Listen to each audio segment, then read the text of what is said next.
My girlfriend of 8 years pulled what she thought was the absolute funniest prank at dinner last week. We were at this ridiculously upscale place with her usual crew.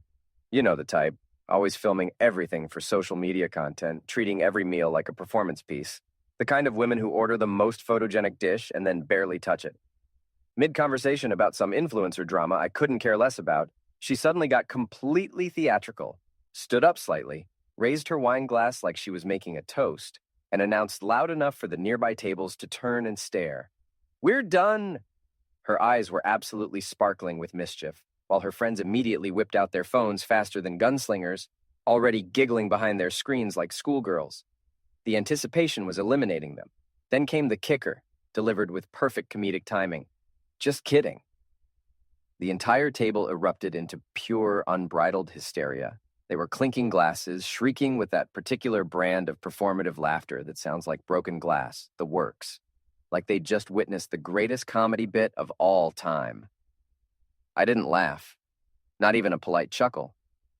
I sat there in complete silence, watching her perform for her audience like some desperate actress auditioning for a role she'd never get. She was playing to the room instead of acknowledging the man who'd been with her through 8 years of absolutely everything. Christmas mornings when her family made snide comments about my background, her father's funeral when she fell apart, and I held her for 3 hours straight. The job losses, the career meltdowns, the family crises, those brutal red-eye flights to visit her sick grandmother in Phoenix. Every major moment of her adult life, I'd been there, rock solid, dependable as sunrise. But in that moment, I wasn't her partner of nearly a decade. I wasn't the man who remembered to pick up her prescriptions, who fixed the garbage disposal at 2 a.m. without complaining, who listened to her vent about work drama for hours. I was her punchline for the group chat later, a prop in her little performance piece. So I folded my napkin with deliberate precision, placed it next to my bread plate like I was setting down a weapon, pulled out my credit card, and left a crisp $100 bill underneath, more than enough to cover both our meals, the overpriced bottle of Merlot, and a generous tip for the server who didn't deserve to get stiffed because of this disaster. I stood up without any drama, no chair flipping, no theatrical exit of my own, just the kind of quiet dignity that comes from years of military service. She actually blinked in surprise and called after me, "Wait, honey, come on, it was just a joke. Don't be so sensitive." I walked past the bar, past the maitre d', who gave me that subtle, knowing nod that older men share when they recognize the exact moment another man's patience finally runs out. Outside felt completely different, like stepping into an alternate reality. Cool spring air carrying the scent of blooming trees and distant possibilities. I could still hear their artificial laughter echoing through the restaurant's heavy glass doors as they swung shut behind me. The sound followed me down the sidewalk like a bad memory. I didn't drive home right away. Couldn't bear the thought of sitting in traffic, stewing in my own thoughts. Instead, I walked through the city streets for hours, past closed boutiques and glowing 24-hour diners, where night shift workers grabbed coffee and tired parents fed restless toddlers. I walked until my dress shoes started rubbing blisters, and the burning sensation behind my eyes had completely faded into something colder, clearer. At some point around midnight, I caught my reflection in the darkened window of an antique shop.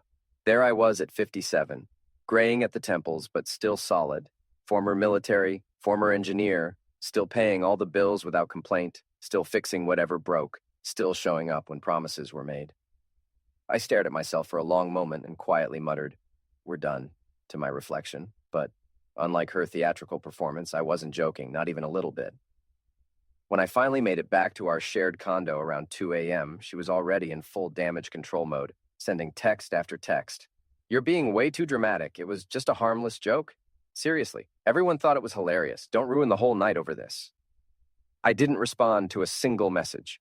Instead, I methodically packed one military-style duffel bag with absolute essentials: my father's vintage Omega watch that survived 3 wars, a manila envelope containing my discharge papers and all the financial documents she'd always told me were boring paperwork, and a framed photo of my daughter from my first marriage, taken at her college graduation. I left the apartment key on the granite counter next to the espresso machine, positioned it deliberately like evidence at a crime scene. No lengthy note explaining my feelings, no dramatic speech about betrayal and disrespect, just the key. Then I sat down at her expensive MacBook and systematically transferred my exact portion from our joint accounts. Not vindictively, not taking a penny more than what was legally mine, just practically and precisely. We had no marriage certificate, no legal binding documents, just a shared life that apparently could be completely undone with a smirk over $30 appetizers and pretentious wine pairings. Next came the digital purge. I deleted our shared Google Calendar with all our planned weekend trips and dinner reservations, removed my photos from our couple's Instagram account, eliminated every digital breadcrumb of our relationship from existence. I put my iPhone in airplane mode and drove across town to my buddy Marcus's place, a guy from my old unit who understood the value of going dark, left the phone in his kitchen drawer like it was radioactive. By the time the sun started rising over the city, I had completely vanished from her world. She woke up around 7:30 that morning, expecting her usual good morning text or at least a passive-aggressive emoji. Instead, she found absolute silence. The warm side of our king-sized bed was already cold, the bathroom counter cleared of my shaving kit and cologne bottles, the coffee maker sitting unused because I was always the one who remembered to set the timer. But what really made her pause, what caused that first flutter of genuine panic, was the apartment key placed so deliberately in the ceramic dish by the salt and pepper shakers we'd bought together in Italy 2 summers ago. She opened the Sub-Zero refrigerator out of pure muscle memory, looking for the meal prep containers I organized every Sunday, the labeled Tupperware with perfectly portioned leftovers, the grocery list I always kept magnetized to the door. Nothing. Just her expensive salad dressings, a half-empty bottle of rosé, and the organic almond milk she bought but never drank. Her first message came at 7:58 a.m., still casual, still assuming this was some kind of temporary sulking situation. "Where'd you go, Houdini? Forgot your keys this time? Coffee's getting cold." No response, no read receipt, nothing. By 9 a.m., her tone had shifted completely. "Okay, seriously, this isn't funny anymore. Call me back, now." She tried calling 3 times in rapid succession. All 3 calls went straight to voicemail immediately, that dead electronic sound that means the phone is either off or out of service. She didn't leave any messages because what could she possibly say? Desperation kicking in, she called my office next, reaching the polite receptionist I'd personally trained on customer service protocols during her first week. "I'm so sorry," the young woman said with genuine sympathy, "but Mr. Weston resigned yesterday. Effective immediately. He only left a forwarding address for HR to send final paperwork. No 2 weeks' notice, no transition period, no explanation to colleagues who'd worked with me for 6 years." When she finally worked up the courage to check our banking app around 11 a.m., she discovered something that made her stomach drop to the floor. My name had completely vanished from the joint account we'd shared for 5 years, my profile picture gone, the account label quietly reverted to her maiden name alone like I'd never existed. But here's the thing that really got to her. I'd taken only what was mathematically mine down to the penny, making the whole transaction look routine, businesslike, not vengeful. Just completely finished. By noon, she was frantically calling my old college friends, guys she'd barely tolerated during our relationship because they weren't refined enough for her social circle. The first one, Tommy, didn't answer, probably saw her name and hit decline. The second one, Jake, from my engineering program, claimed he hadn't heard from me in months. Complete lie. We'd grabbed beers just 3 nights earlier after I showed him the video of her restaurant performance that one of her friends had posted to their Instagram story. Jake didn't laugh either, just shook his head and said, "Man, you deserve better than that circus." By 2 p.m., she was pacing around our 2,000-square-foot condo like a caged animal, calling her remaining friends and trying to tell the story like it still had some kind of punchline, like she was still in control of the narrative. No, he just completely left, like vanished into thin air, didn't even leave a note.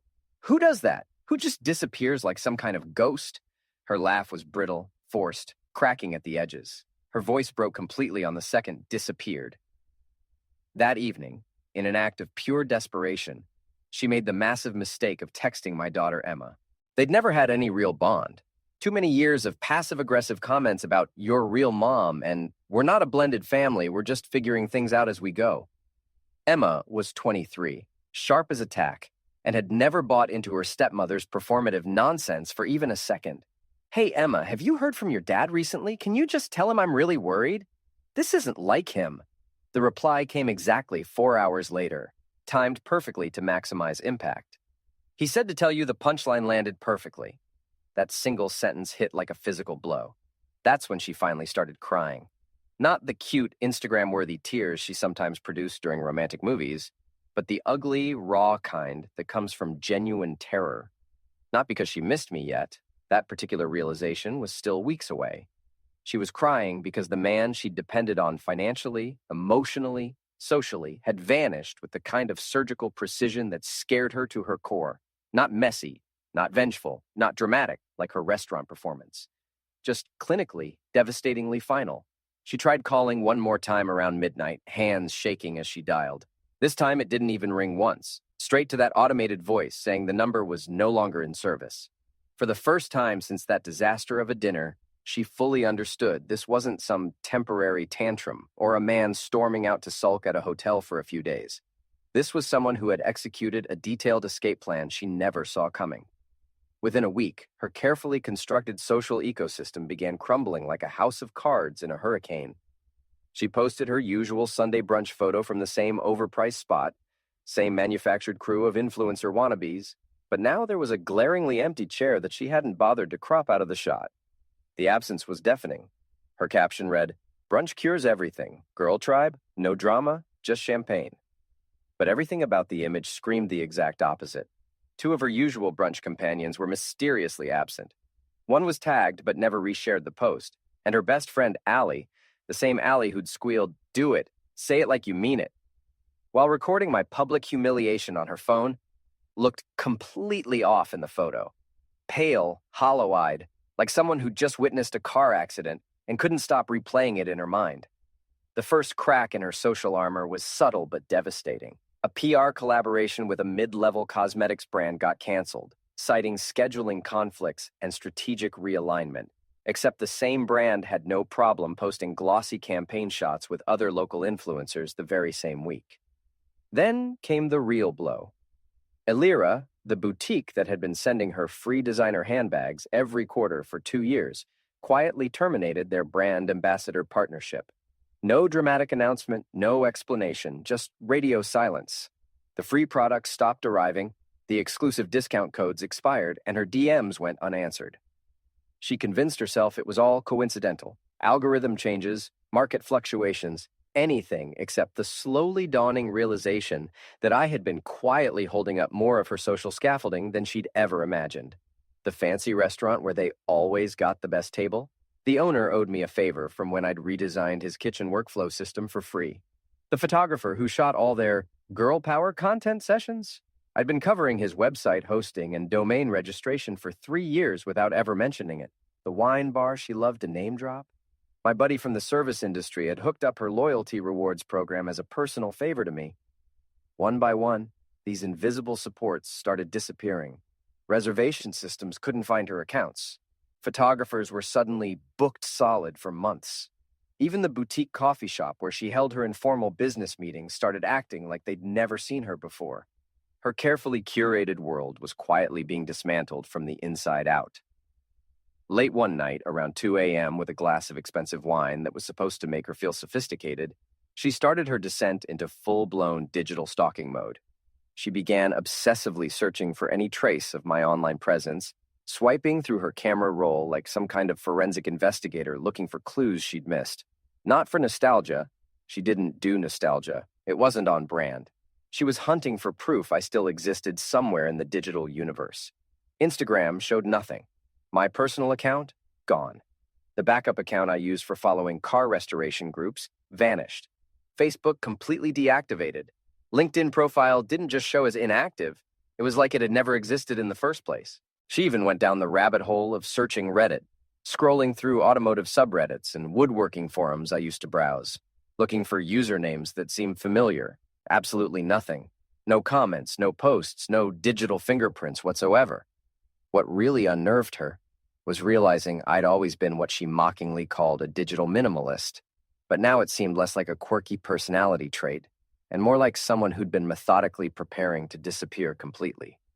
Like a person planning to go into witness protection.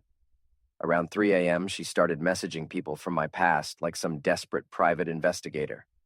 Former coworkers who barely knew her, old neighbors from our previous apartment, even the bartender at Murphy's Irish pub where I used to grab a Guinness twice a month and watch whatever game was on. Most didn't respond at all, probably assuming she was drunk texting.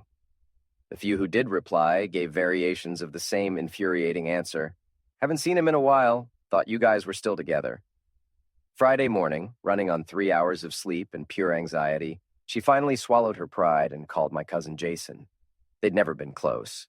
Hell, she'd publicly mocked him once at a family barbecue for driving a manual transmission Honda Civic, saying it reeked of 2008 energy, loud enough for everyone to hear. But Jason was family, and family meant information. Has Daniel been in touch with you recently? She asked, forcing her voice to sound light and casual instead of desperate and slightly unhinged. Jason hesitated for what felt like an eternity. Why are you asking? He left after some stupid argument, she lied smoothly. I just want to make sure he's okay, you know? Make sure he's not doing anything reckless. Another long pause that made her palms sweat. He's fine, Jason finally said, and something in his tone made her stomach clench. Better than I've seen him in years, actually. Her world tilted slightly. So you have seen him? Recently? Look, he didn't want me to say anything to anybody, but yeah, I ran into him briefly at a sustainability conference in Denver last month. He was working under a different name. His middle name, different last name. Said he was doing consulting work now. Very low-profile stuff, that's all I know. What name was he using? The question came out more desperate than she intended. Jason's voice dropped to almost a whisper. You didn't hear this from me, but Daniel Thomas became Thomas D. Westman. That's all I'm saying. Don't call me about this again. And he hung up. She immediately opened a new browser tab and started searching every possible combination. Thomas Westman, Thomas D. Westman, T.D. Westman, Daniel Thomas Westman, property records, business registrations, professional licensing boards, conference attendee lists. The search consumed her entire weekend. The only concrete result was a blurry photograph buried deep in a state government website, some sustainability expo with a list of guest panelists. There was a man in an expensive dark suit, photographed from behind, engaged in what looked like an intense conversation with a state senator. The body language looked familiar, the way he held his shoulders, the confident stance, but she couldn't be completely certain. She reverse searched the image dozens of times. No matches anywhere. The caption underneath simply read, Thomas D. Westman, Independent Sustainability Consultant.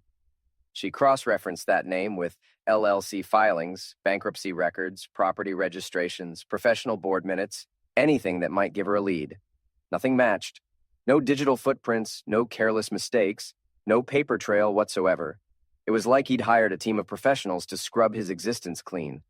Every time she'd previously mocked him for printing hard copies of financial documents instead of going paperless, every time she'd rolled her eyes at his boomer energy habit of writing down passwords in a physical notebook instead of using browser autosave, every careful backup system he maintained, she finally understood none of it was habit. It was all preparation, insulation, insurance against exactly this kind of digital manhunt. While she was hunched over her laptop at 4 a.m., aimlessly clicking through search results and social media posts with rising panic, I was sitting in a sleek, minimalist apartment on the other side of the world, sipping fresh coffee and reading the financial section. I'd shaved the beard she used to say made me look like an unemployed lumberjack, but not the hot kind. I bought 3 crisp, tailored dress shirts, no plaid in sight, from a boutique downtown, 2 pairs of polished leather shoes, a charcoal wool coat that made me look like I belonged in a boardroom, not on a couch. My first major investment, under my real name, Daniel Thomas Weston, was acquiring 15% equity in a logistics software firm I'd discreetly advised 2 years prior. I knew their books, understood their burn rate, and saw how badly the market underestimated them. The capital was clean, quiet, wired, no noise. My second move was even more left field, a last-mile routing company that catered to niche vendors in sectors she never even noticed. All the contracts ran through a trust she didn't know existed, in a state she never visited, managed by a lawyer she once mocked as dry toast in boat shoes. My new apartment, short-term lease, intentionally spare, purposefully untraceable, had only 3 items on my desk: a sleek fountain pen, a black moleskin notebook, and a single folded photo. It was a snapshot of her laughing, taken on my phone before everything fell apart. I didn't keep it out of longing or nostalgia. I kept it like a veteran keeps a bullet casing, proof of what tried to take me out and failed. Now and then, when life felt a little too peaceful, I'd unfold the photo, Not to feel the hurt, but to remember the precision of my choice. I didn't replay the pain, just the moment I made a clean cut. Her last words at that dinner still echoed, "We're done." Then that forced laugh. Just kidding. But I wasn't joking. That night became a turning point. The picture reminded me not of love, but of clarity. I started running half marathons, cycling, reading nonfiction. I slept 7 hours a night, woke up early by choice. I left no digital traces. Anonymity was intentional. Every deal, every meeting where someone thought I was a man who had always been this put together. It wasn't revenge. It was a foundation. A life that couldn't be mocked away. Then came the image that changed everything.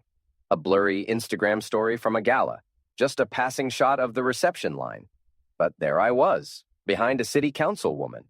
Charcoal suit, no tie, pocket square, my hair shorter, posture solid. The frame was only seconds, but someone paused it, zoomed in, and shared it.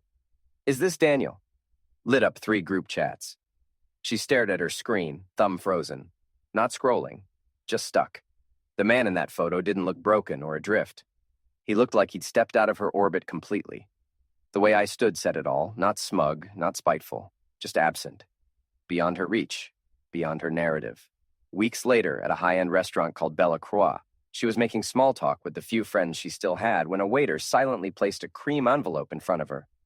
Inside were 3 sheets and a receipt. The first was a notarized hotel record, names, dates, charges, room service for 2, a night she claimed to have crashed at Ali's after drinking too much wine. The second was a concierge's signed note, spa treatments and car service booked under Miss A. The third was grainy but clear security footage, 2 figures kissing at valet. Her and Ali. A handwritten note slipped out. "I didn't know he'd find out. I swear I didn't know he kept records." Allie's handwriting. Her fork dropped. The table went silent. She looked across at Allie and whispered, "You." Allie went ghost white and fled. The others froze, not out of loyalty, but fear. Fear of the quiet force that had just upended their hierarchy. But there was one more page. Property transfer papers. Daniel T. Weston now legally owned Allie's coveted loft. Not a lease, a full purchase. Scrawled beneath in block letters, disposable. "That's how you saw me. Now you get it." No shouting, no screenshots, no angry texts, just action. He bought the home right out from under her best friend, guaranteeing a silent 30-day eviction. The message was loud, written in ink, not outrage.